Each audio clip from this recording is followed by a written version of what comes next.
So, how do you lead when you don't know the answer? Is be humble and be curious and ask a lot of questions. And who are the smart people that you need to surround yourself with and display humility to so that they can help teach you and coach you and mentor you to make the smartest decisions possible. Welcome to the EQ Gangster podcast, where you will learn practical tools to grow your mental and emotional health and intelligence to be the best version of yourself, both at work and at home. It is real, raw, and transformational. The journey of emotional growth isn't easy, but it's worth it. I believe in you.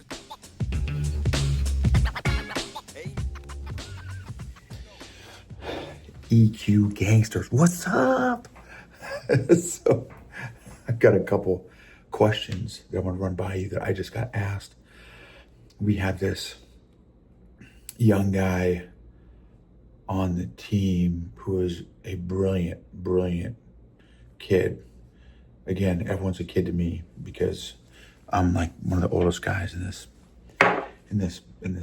company. And he asked me a couple phenomenal questions that I want to pass on to you all. So I am thankful for taking notes. I'm thankful for wisdom that is retrievable and accessible. I'm thankful for digital note-taking devices. I am thankful for coffee mugs. I'm thankful for coffee. I'm thankful for books. I'm thankful for coffee smells, the aroma of coffee. I'm thankful for kids. One of my buddies has these kids are so awesome. So anyway, these kids are great. They're so funny. And each one of these kids has these unique gifts and skill sets. I think one's 8, one is like 11, and one is 14, I believe. And they're all three very talented kids, but they're talented in different areas. And so it's just funny seeing their different qualities and characteristics at play. And then how they play with each other and kind of give each other a hard time, right, as siblings. So anyway, I'm thankful for kids. I'm thankful for superpowers, and gifts, strengths, talents, abilities. Okay, so this episode, the first question that this guy asked me was, how do you lead when you don't know the answer? And I'm like, that is the story of my life. So that's kind of what I've done my whole life is lead when I don't know the answer. So one of the things that I told him a story of my military experience, because that's literally what it is. It is, a second lieutenant in the Army. I'm just going to use Army and tell you the story. So I was a second lieutenant, and so I was second lieutenant, which is the lowest on the totem pole for all my civilian people and corporate America people. So there's officers and enlisted in the Army, officers and enlisted. The officers are technically overall responsible, and then the enlisted help the officers run the organization, whatever size the organization is, from 40 people to 4,000 people or 40,000 people, right, depending on the size of but every kind of role in the Army has an officer and an enlisted or non-commissioned officer, which are like the leaders of the enlisted in each role up the food chain, so to speak. There's an officer and an NCO in each role. And sorry for if you're not watching on the podcast, I'm using my hands to help illustrate this dynamic. And so as a second lieutenant, you just graduated from college, and for me, I had just graduated from college. I just went to airborne school to learn how to jump out of airplanes. Which is a 3-week long school. Then I went to Infantry Officer Basic Course, which is IOBC, Infantry Officer Basic Course, because we obviously have to have acronyms for everything. And then I went to the Army's elite weight loss program, which is called Ranger School. And that one I started in January, here's my age, of 97. And it's called, I was a winter ranger. Anyone that went through in the winter is a winter ranger. And then I graduated, 2 months later, 2+ months later in January, February, in March of 97. And then I eventually showed up to my unit shortly thereafter in April of 97 to 1st of the 325 Airborne Infantry Regiment in the 82nd Airborne Division, which is part of, the 325, the 325th Airborne Infantry Regiment. I was in 1st Battalion of that regiment, that brigade, and so I just finished Ranger School. I'm brand new. I just got my in the 82nd Airborne Division. You wear red berets, so it's maroon, but it's maroon beret, and there's a certain way you got to do it. And I'm a 2nd lieutenant, which is the lowest rank for officers. And I'm so fired up. I'm so excited. I just finished airborne school, Ranger School. Like, I am ready. I'm ready to leap over tall buildings and run faster than a speeding bullet, even though I can't run fast at all and have never been able to run fast. And so again, I'm answering the question, for me, how do you lead when you don't know the answer? Which is literally the life of a 2nd lieutenant, and for much of my career. And I'm not saying this is the answer. I'm saying this is the answer for me and what has worked for me.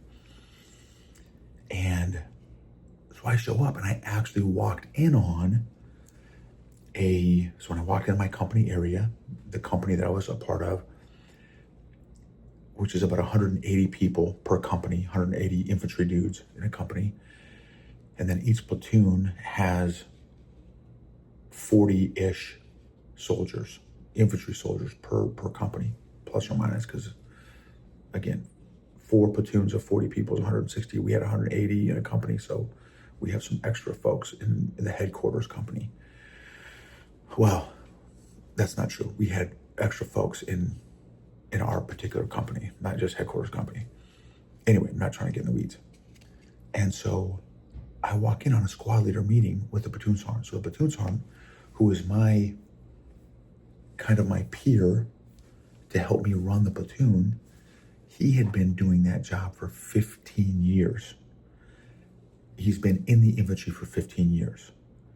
And he started out as a rifleman, then a team leader, then a squad leader, and then a platoon sergeant, and then he had been a platoon sergeant for a number of years. So 15 years in the infantry. I'd been in the infantry for 5 minutes. Right. And so I show up. I am so fired up and excited to lead soldiers and learn and fail and face plant and all the stuff that goes into leading. And I show up. I walk in this office. I'm like, "What's up, man?" And they're all Rangers also. And except I don't think the platoon sergeant was a Ranger, but all the squad leaders are Rangers. And so I said, "What's up, man? What's up, Rangers? My name is Lieutenant Gibbons."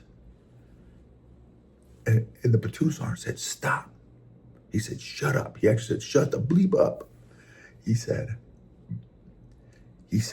and this old crusty dude, now again, I'm probably 23, 24 at this time. He said, "You see that empty chair over there?"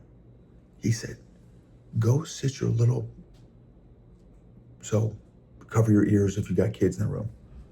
"Go sit your ass down in this chair, bust out your little notepad, bust out your little pencil, and start taking notes. and shut up and listen and learn. You're not in charge. I'm in charge.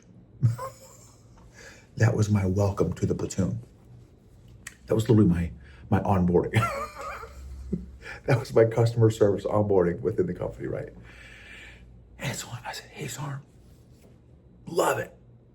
That sounds great. I said, I know you guys have met me for 5 minutes and you probably have a lot of experience, because they've seen, in his career, he's probably seen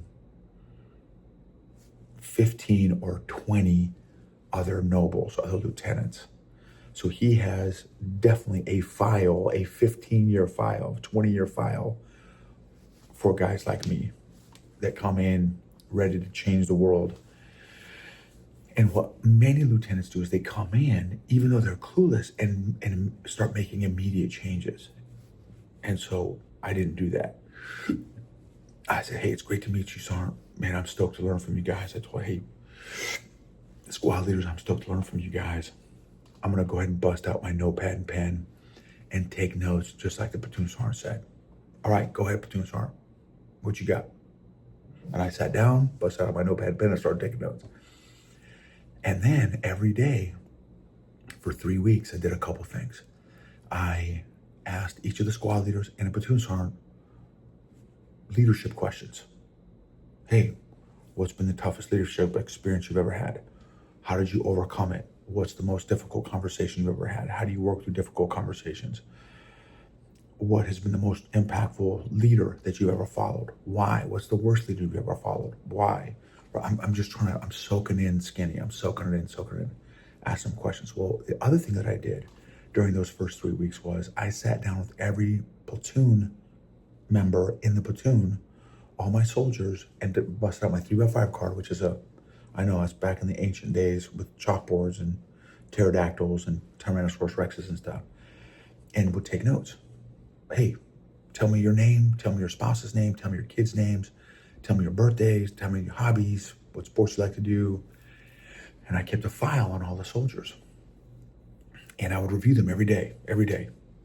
Okay, this guy, that's PFC Martinez. Okay, that's PFC Jones. Okay, that's Specialist Cook. Okay, that's Sergeant Smith over there. That's Staff Sergeant McKellar. Okay, and I would just try to memorize names and memorize their cards and stuff, their family and stuff. And so when birthdays would come around, their spouse's birthday would come around, the kid's birthday would come around, hey, tell your wife Susie happy birthday. And tell little Johnny, hey, how's little Johnny doing his football game? Right? I would ask those questions. And then I would ask all the leaders their questions about leadership and all that kind of stuff. So then our first mission was 3 weeks in, like where we jumped into, because the way our unit would go to work is we would jump out of airplanes. So our first airborne operation was 3 weeks after I got there, and I had just I sat in on the meeting with my boss, the company commander, and my peers, the other platoon leaders. And so I sat down, I came up with a little bit of a game plan for what our platoon would do, and I brought it to the platoon sergeant and the squad leaders to say, hey guys, just want to meet with you real quick. I got it's called operations order, the op order from the company commander, and I want to just share it with you guys. And I also want to share with you my plan of what I think we should do. But I said, I've been a lieutenant for all of 3 weeks now. You guys have been doing this for years. Tell me if I'm smoking crack. Tell me, what do you guys think? What should we do? What do you guys think we should do? Because I didn't want them to do the thinking for me. And I was willing to fail and learn. That's what I'm here for, to learn and grow. And so the platoon sergeant said, hey, Gibbons, Ranger Gibbons, he's like, we're not going to let you fail. And I'm like, no. I'm more than willing to fail. I'm like, how else am I going to learn? I'm willing to fail. Hey, Ranger Gibbons, we have watched you. You haven't come in and made a bunch of changes. You came in and asked us a zillion questions about leadership, and you've spent time with each one of the soldiers in the platoon. We know you care about us, so we are not going to let you fail on this upcoming mission. We're going to make you look like a rock star. And I'm like, crap. I guess on one side, I'm like, thank you. okay, well, teach me whatever you're going to do so I can learn. I want to be smarter. And like, I don't want you to feel like you have to cover for my ignorance. Like, I know I'm the dumbest person in the room because I have the least amount of experience. And so I'm willing to fail. I'm willing to face plant. And they're like, we got it. And we appreciate that. We are not going to let you fail. And it just, anyway, it was a very impactful experience for me in my first leadership role, my first real leadership role, my first real job, to get that type of feedback from subject matter experts that were in the business of doing bad things to bad people. And it made me realize how important humility and curiosity were on the culture of the team, my little organization, my platoon. And when they saw I was genuinely curious and hungry to learn, they wouldn't let me fail. And so how do you lead when you don't know the answer? Is be humble and be curious and ask a lot of questions. And who are the smart people that you need to surround yourself with and display humility to, so that they can help teach you and coach you and mentor you to make the smartest decisions possible. And then sometimes if it's like one squad leader says, hey, I think we should do COA A, COA is course of action A or course of action B, it's like, crap, those are both good options. Then I will make the final decision and I will live with whether or not that was the right decision or the wrong decision. Or maybe it's really should be course of action C, which is maybe a hybrid of both A and B, right? For example. So I take responsibility, delegate authority, empower leaders, and learn as much as I can from those people. And I want to understand the mindset of the decision-making and strategic thinking of the leaders around me by being curious, making observations, making reflection, doing reflection time, and supporting them however I can. So for me, that is how I lead when I don't know the answer. And then also, of course, to make sure that our unit goals align with the company goals, align with organizational goals. So I want to make sure that as the leader who maybe doesn't have all the answers, I want to make sure that we are aligned with the bigger organization's goals. And then I also want to talk to them as well, my boss or my chain of command in the military, so that we can line that up, right? Okay. And then the second question he asked me was, how did your EQ affect or impact your leadership when you didn't know all the answers? And which is another excellent question. And I said, well, I didn't have much emotional intelligence when I was a new lieutenant, very little. I knew enough, I was aware enough socially to be humble enough and curious enough to learn from the smarter people that were smarter than me. My philosophy is everybody knows something that I don't know. Everybody does. The janitor to the CEO. Everybody knows something that I don't know. And I also paid attention to, in terms of EQ, I saw the social dynamic of being curious and asking a lot of questions.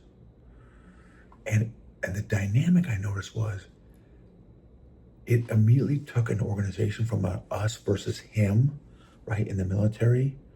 Oh, it's us versus the lieutenant, which is how they were when I showed up, to, oh man, this guy's curious and he's hungry and he wants to learn and grow and ask questions. Oh, dude, we're not going to let you fail. Like they immediately allowed me to join their team, or they jumped on my team, whatever, however you want to say that. Like, as soon as I showed them humility and curiosity, they immediately were supportive of me, which I was so grateful for. And I wanted to show them that I want to be a contributing member of the team. I know I'm the weak link on the team right now, and I don't want to stay the weak link on the team. So I wanted to show them my humility and curiosity with knowledge, but I also wanted to show them in my work ethic that I was going to work as hard or harder than they did.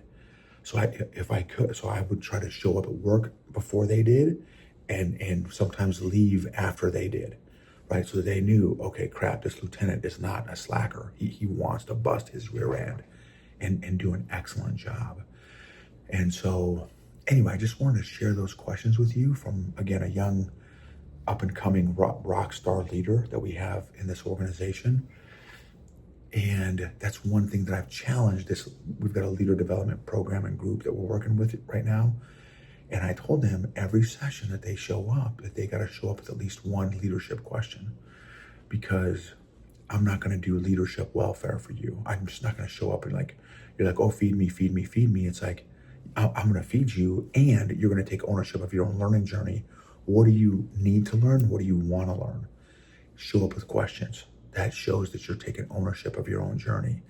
And the quality of the questions reveals the quality of the answers as well. So thank you. Hope this added value to you. If this was impactful, please share it with a friend or a family member or a colleague that you feel like might sharpen them or encourage them as well. You are worth doing whatever emotional work that you've got to do to become the best version of yourself. You're worth it. Your family's worth it. Your friends are worth you becoming the best version possible.